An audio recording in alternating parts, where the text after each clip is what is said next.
आप सभी को तो पता ही होगा, अमेरिका ने अपने बचे हुए सैनिक अफगानिस्तान से मंगलवार सुबह निकाल लिए थे। इसी के बाद काबुल एयरपोर्ट पर पूरी तरह से तालिबानियों का कंट्रोल हो चुका है। अमेरिका के जाने के बाद अफगानिस्तान में सरकार बनाने को लेकर बातें शुरू हो चुकी हैं।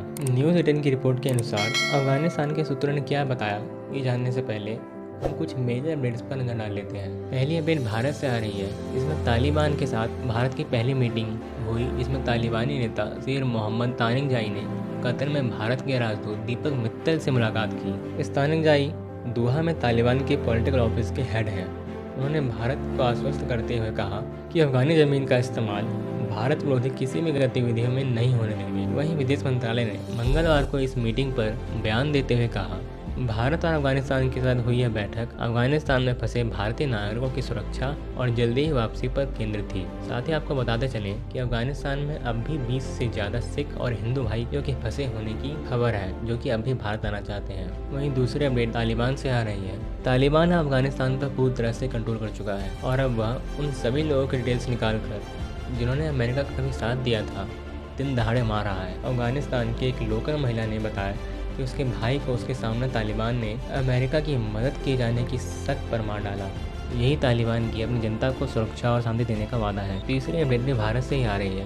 भारत में ट्रेनिंग ले रहे अफगानी सैनिकों ने अफगानिस्तान जाने से इनकार कर दिया है और कहा है कि देश के नए शासन, जो कि अब तालिबान के हाथ में है, और पाकिस्तान दोनों से उन्हें खतरा है। ऐसे में भारत सरकार का क्या निर्णय होगा, ये तो आगे ही पता चलेगा। आपका क्या मानना है? क्या भारत में ट्रेनिंग ले रहे अफगानी सैनिकों को इंडियन आर्मी में शामिल किया जाना चाहिए, हाँ या फिर नहीं? आप अपने विचार कमेंट सेक्शन में जरूर लिखें। वही चौथी अपडेट अमेरिका से आ रही है।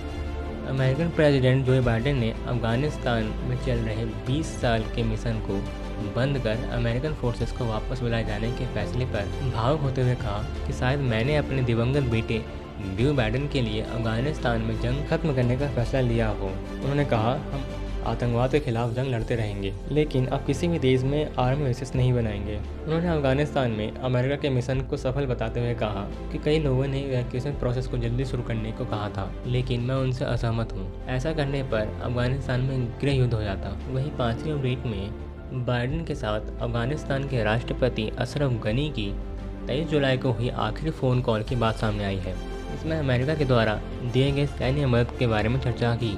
बाइडेन ने अशरफ गनी से कहा था कि उन्हें तालिबान के खिलाफ लड़ाई को लेकर अपनी छवि बदलने की जरूरत है। अमेरिका ने अफगानिस्तान को तालिबान से सार्वजनिक तौर पर लड़ाई प्लान बनाने को कहा था, जिस पर अमेरिका ने अफगानी सरकार के तालिबान से युद्ध न किए जाने के रवैये पर चिंता जताई थी। अब आते हैं मेन अपडेट पर।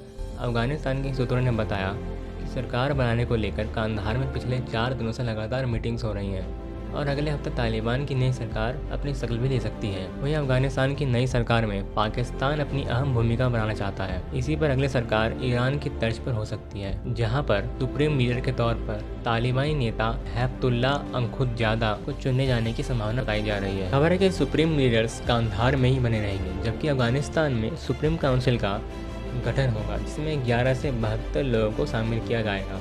इनके लीडर नए प्रधानमंत्री होंगे और इस पीएम पद के लिए तालिबानी नेता मुल्ला बरदार या मुल्ला याकूब के चुने जाने की बात कही जा रही है।